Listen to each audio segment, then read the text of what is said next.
ఇక డీటెయిల్స్ చూద్దాం. AP deputy CM Pawan Kalyan పై వైసీపీ రాజ్యసభ ఎంపీ విజయసాయిరెడ్డి సంచలన ట్వీట్ చేశారు. ఏపీకి పవన్ కళ్యాణ్ లాంటి నేత కావాలని ట్విట్టర్ వేదికగా పేర్కొన్నారు.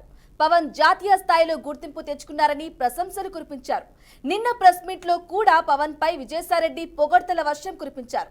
అయితే విజయసాయిరెడ్డి వ్యవహారంపై టీడీపీ నేతలు పలు అనుమానాలు వ్యక్తం చేస్తున్నారు. చంద్రబాబు పవన్ కళ్యాణ్ మధ్య విజయసాయిరెడ్డి చిచ్చు పెడుతున్నారని ఆగ్రహం వ్యక్తం చేస్తున్నారు. ఇక ఇదే అంశంపై మరింత సమాచారం అందించడానికి మా ప్రతినిధి విద్యాసాగర్ అందిస్తారు. విద్యాసాగర్,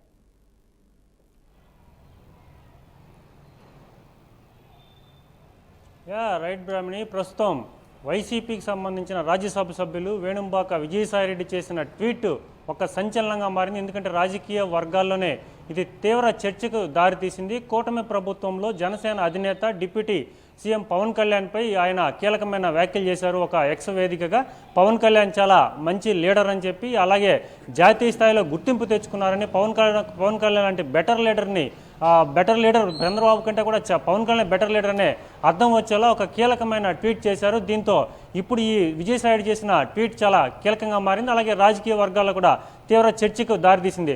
ముఖ్యంగా చూసుకుంటే ఈ విజయసాయిరెడ్డి వ్యాఖ్యలను ఏ విధంగా చూసుకోవాలంటే, ఇటీవల జరిగిన కాకినాడ పోర్టులో ఏదైతే రేషన్ బియ్యం అక్రమాలపై పవన్ కళ్యాణ్ చాలా తీవ్ర స్థాయిలో మండిపడ్డారు. దీనికి సంబంధించి సిట్ రంగంలో దిగింది. సిఐడి అధికారులు ముగ్గురు పైన లుకౌట్ నోటీసు కూడా జారీ చేయడం జరిగింది. వీటిలో ప్రముఖంగా విజయసాయిరెడ్డి పైన లుకౌట్ నోటీస్ జారీ చేశారు. అలాగే అరవిందో చైర్మన్ సతీష్ చంద్ర మీద, అలాగే వైవి సుబ్బారెడ్డి వైసీపీకి సంబంధించిన ఎంపీ వైవి సుబ్బారెడ్డి కొడుకు విక్రాంత్ రెడ్డి మీద కూడా లుకౌట్ నోటీసులు జారీ చేశారు. వీళ్ళు ముగ్గురు మీద కూడా లుకౌట్ నోటీసులు జారీ చేసిన తర్వాత విజయసాయిరెడ్డి మీడియా ముందుకు రావడం జరిగింది. నిన్న మీడియాకు ముందుకు వచ్చిన విజయసాయిరెడ్డి చాలా తీవ్రమైన వ్యాఖ్యలు చేశారు.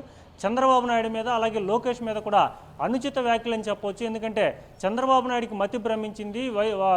కూటమి ప్రభుత్వం అధికారంలోకి హామీలతో అధికారంలోకి వచ్చింది. అధికారంలోకి వచ్చిన గత ప్రభుత్వంలో సంక్షేమ పథకాలు ఇస్తున్న సంక్షేమ పథకాన్ని కూడా ఆపేయడం జరిగింది. చంద్రబాబు నాయుడు లాంటి వ్యక్తి మోసపూరితమైన వ్యక్తి, ఇతనికి మతి భ్రమించి మాట్లాడుతున్నారు. అలాగే లోకేష్ పైన కూడా ఇతను ఒక ఇన్సఫిషియెంట్ లీడర్ అని చెప్పి తండ్రి కొడుకులు ఇద్దరు కూడా తీసుకునే నిర్ణయాల వల్ల ఇక్కడ ఆంధ్రప్రదేశ్ అందరూ కూడా చాలా ఇబ్బందులు పడుతున్నారని చెప్పి మాట్లాడుతూనే ఈ క్రమంలోనే పవన్ కళ్యాణ్ ఒక మంచి లీడర్ అని, జాతీయ స్థాయిలో గుర్తింపు తెచ్చుకున్న లీడర్ కాబట్టి పవన్ కళ్యాణ్కి తన మాటలతో మద్దతు తెలిపిన విధంగా మాట్లాడడం జరిగింది. ఎందుకంటే పవన్ కళ్యాణ్ అనే వ్యక్తి ఇప్పుడు కూటమి ప్రభుత్వంలో చాలా కీలకంగా పనిచేస్తున్నారు.